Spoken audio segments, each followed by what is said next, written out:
முருகப்பெருமாள் உனக்கு கூற வருகிற தந்திரத்தை கொஞ்சம் கேட்டுவிட்டு செல். இல்லையென்றால் செல்வத்தையும் சுயமரியாதையையும் இழக்க நேரிடும்.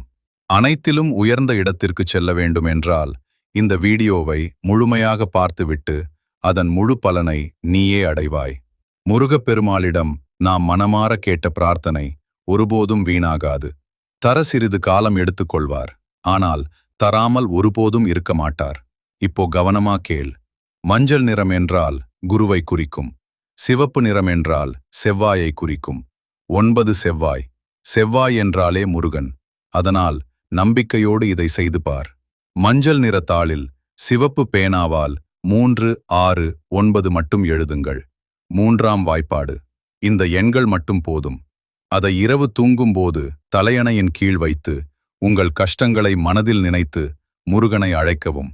9 ஆறுமுகம் கொண்ட முருகன்.